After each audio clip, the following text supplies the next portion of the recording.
Welcome to Head Republic with Activists, Learn Languages, Make a Difference. My name is Dr. Carlos Sierra Lopez, and today we're going to expose the so-called Queen's English for what it is, a pernicious form of standard language ideology. So the Queen's English, what about it? As you can see on the screen, I have chosen to divide this presentation into 4 parts. The first one is about getting to know what exactly is meant when we say the Queen's English. Then I will explain how the so-called Queen's English is actually part of a standard language ideology. And then we will delve into a case study of how that works in practice, i.e. the Queen's English Society. And finally, I will wrap it up with a conclusion.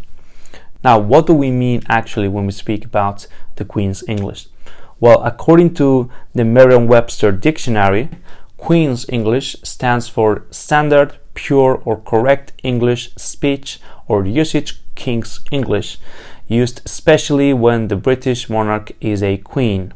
Now, of course, this definition is highly problematic. Why? Because terms such as standard, pure or correct are far from self-evident. Instead, these are highly ideological categories that we shall unpack in this presentation. Now, bear in mind that, as you can see on the screen, Queen's English is also known as Oxford English and BBC English.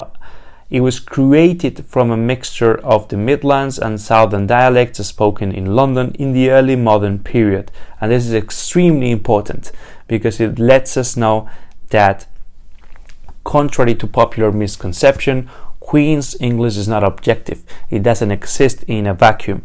It is actually the end product of a conscious decision to design and then reproduce and impose a certain manner of going about writing and reading English. The so-called Queen's English features RP, meaning received pronunciation, which is the most standardized British accent, used by about 2% of the population. Again, this is crucial.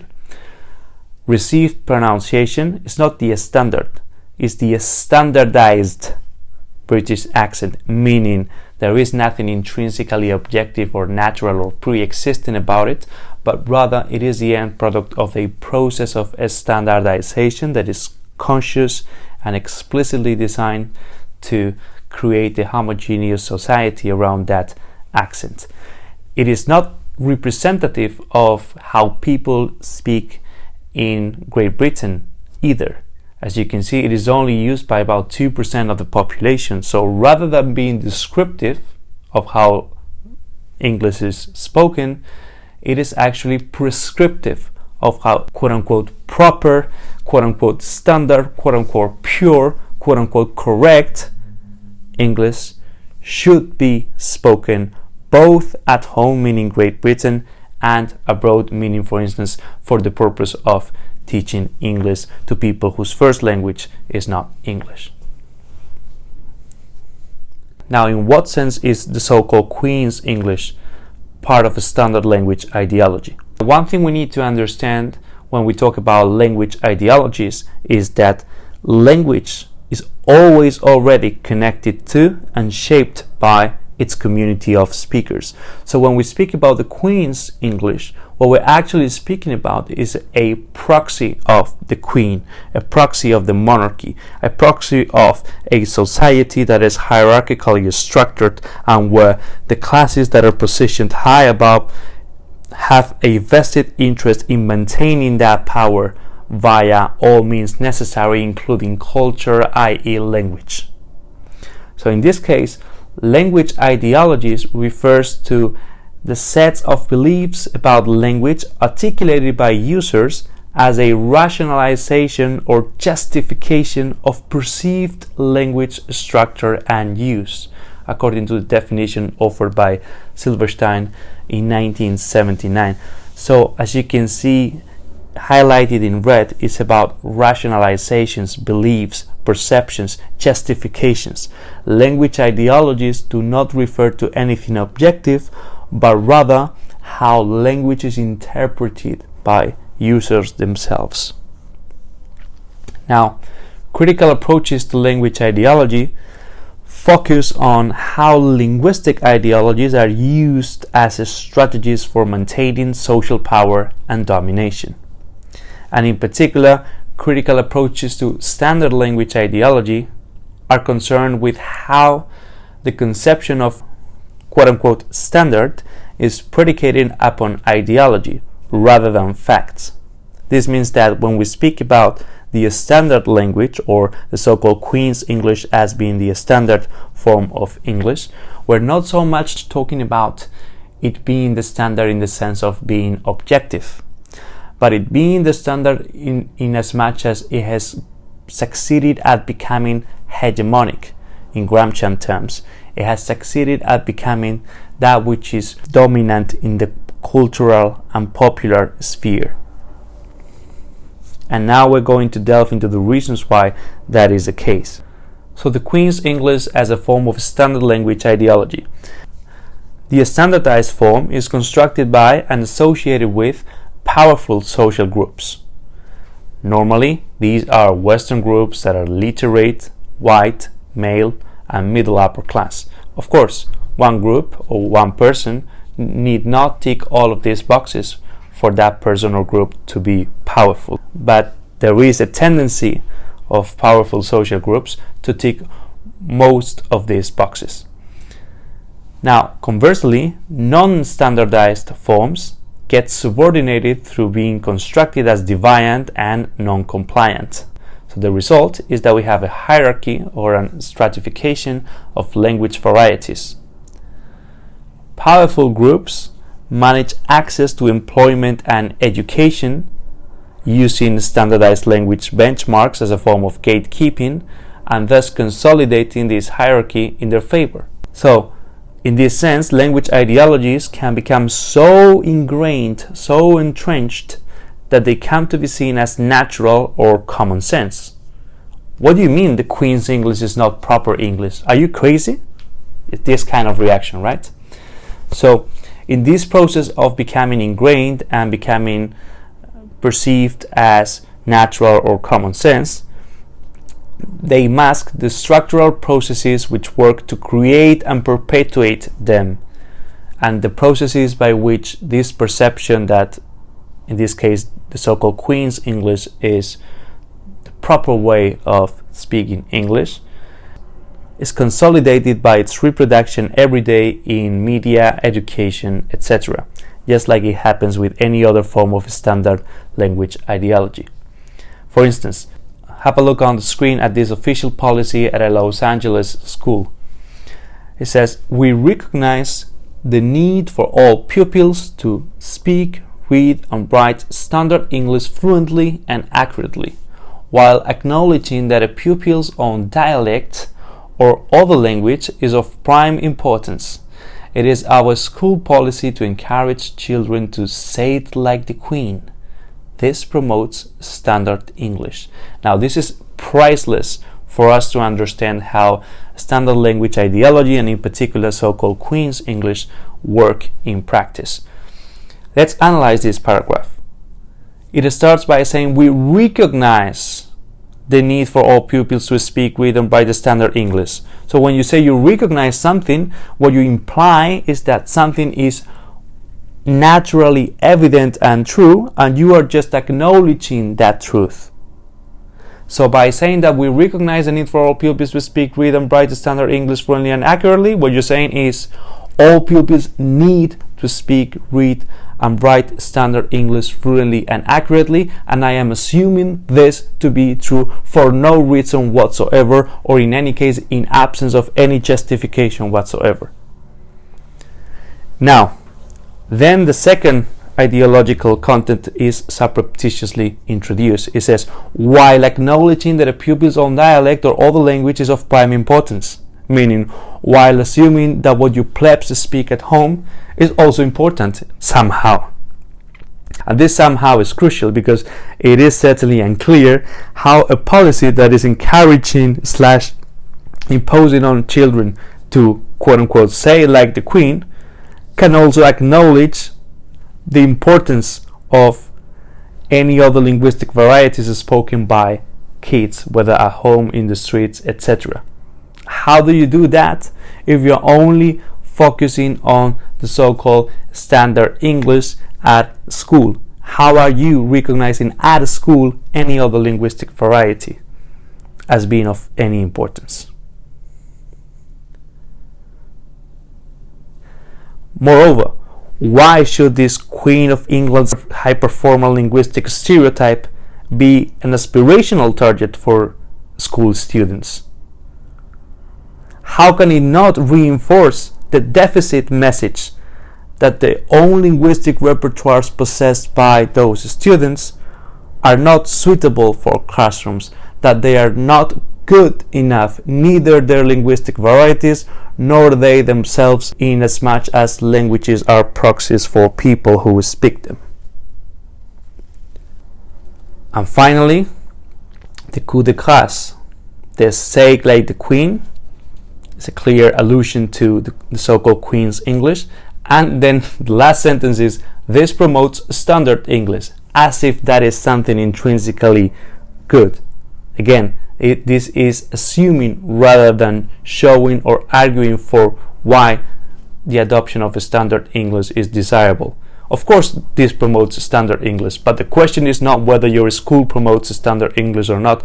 The question is whether your school should promote it at all. That is the question you need to answer in that paragraph, sir.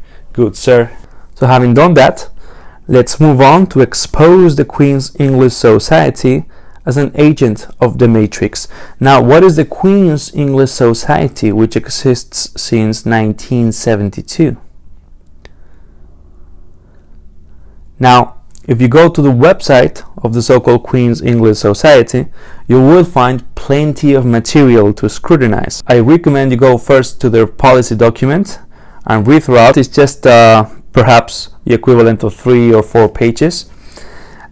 And I think the most entertaining part, the most amusing piece, is actually the frequently asked questions, where the Queen's English Society desperately tries to disavow their political and classist impetus behind their prescriptivism cum monarchic approach. So we're going to go through some of the questions that are answered there and analyze why those answers, rather than proving the point of the Queen's English Society, show the extent to which those behind such society are unaware of the standard language ideology they are incurring and the pernicious consequences of that gesture. The first frequently asked question is, what does the Queen's English Society actually do? And the answer is priceless. I have taken the liberty of highlighting in red those parts that are most glaringly ideologically charged, but we'll break it down. So, the answer is the society campaigns, which to me has always been a political gesture, campaigns to encourage high standards of written and spoken English, with the aim that school leavers and university graduates are equipped with the ability to communicate their ideas and advance their careers in the most effective way. One of its principal campaigns is for better and explicit English language education and regular constructive correction of errors in English language in schools. Now, as I said, priceless. Why? Well, first of all, as I said, the society campaigns, so they're already recognizing that what they're doing is ultimately a political exercise. Second, it says campaigns to encourage higher standards. Again, there is nothing objectively standard about what they are encouraging, but those standards are actually standardized forms that have a social history behind that is unacknowledged, and to the extent to which it is unacknowledged and yet pushed forward, it is ideologically charged. Then they recognize that One of the points of acquiring this quote-unquote standard, which is a standardized form, as I said, is for people to advance their careers. So again, this goes back to what I was announcing when we discussed the notion of language ideologies.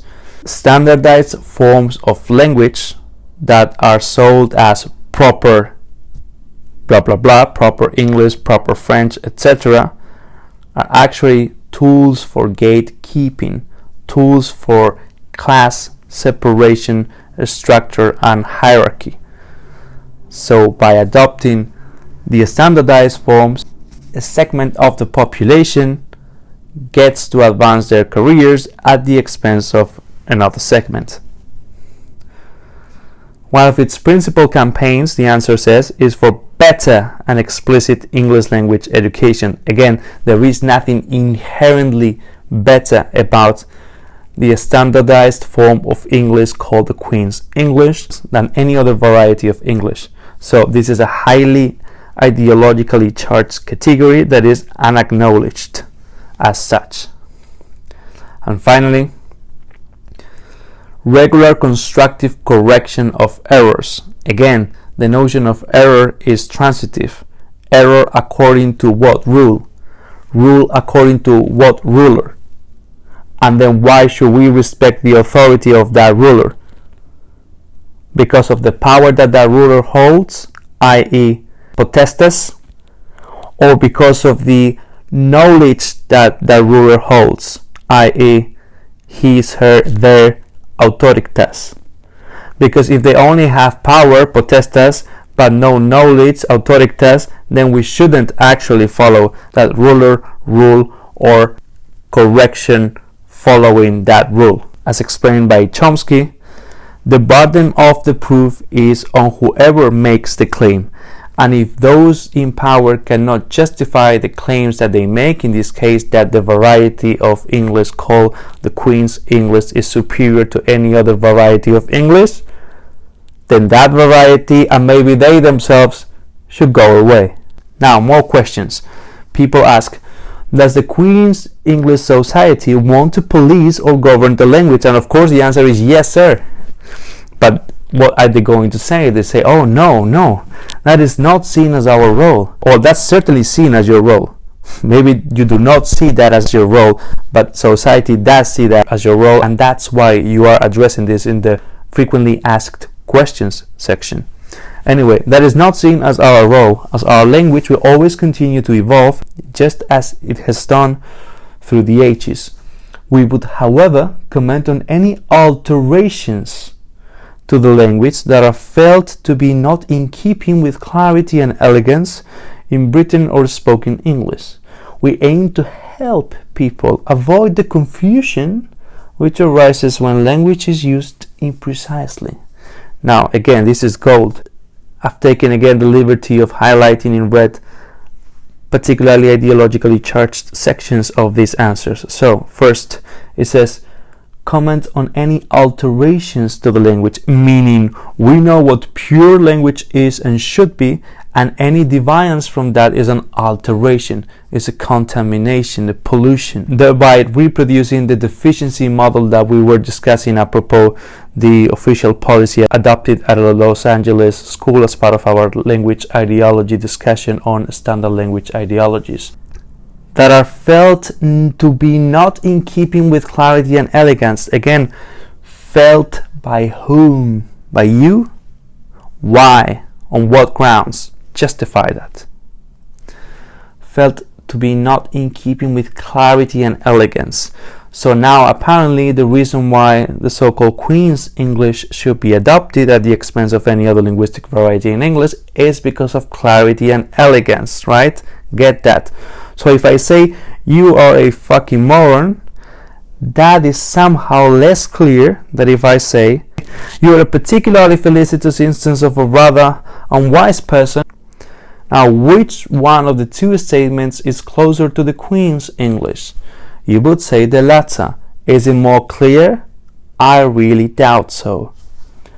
Therefore, clarity is not a linguistically objective category either, but rather an ideologically charged one. And then it says we aim to help people avoid the confusion which arises when language is used imprecisely. Again, if I say you're a fucking moron, you're really confused about what I mean. What does this person mean? Does this person mean that I'm really intelligent or not? I don't really get it, right? But if I say you're a particularly felicitous instance of a rather unwise person, you were confused, you didn't know if I thought you were intelligent or not, but now you know. Now there's no doubt. Thank you, Queen's English. Now, next question. If the Queen's English Society does not want to police or govern the language, why does it claim to be prescriptive? Okay, quite a contradiction, right? And now here comes the answer. Priceless again. The society prefers the prescriptive approach to the descriptive approach. Oh no, really? We hadn't realized about that. Thank you for letting us know. As we do not want the language to lose its fine or major distinctions, we believe that descriptive linguistics, which implies that anything anybody says or writes is correct, caters to rather than relieves the inability to communicate clearly. Indeed, some changes will be wholly unacceptable, as they could cause confusion or run the risk of the language losing valuable shades of meaning. The second highlighting is incredibly important. It says we believe that descriptive linguistics, which implies that anything anybody says or writes is correct, that is not right.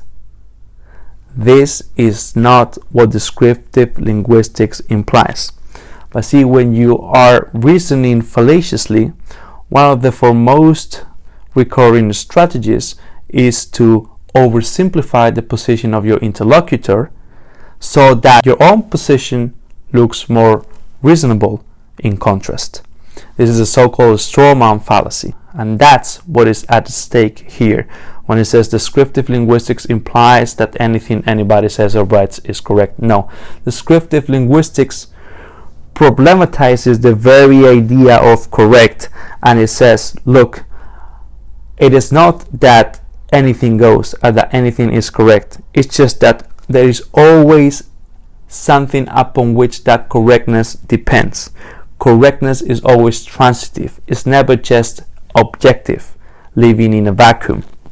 So when you say something is correct, a word or a sentence, what you're actually saying is this word or sentence is correct according to this norm, according to this book, according to this rule.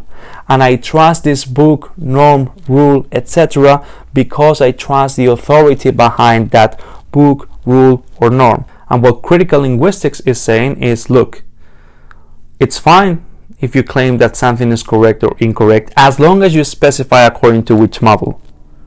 But do not remove the supposed source of authority of that norm or rule or book and pretend that its content is the objective truth that everybody should follow as correct just because. That is the difference.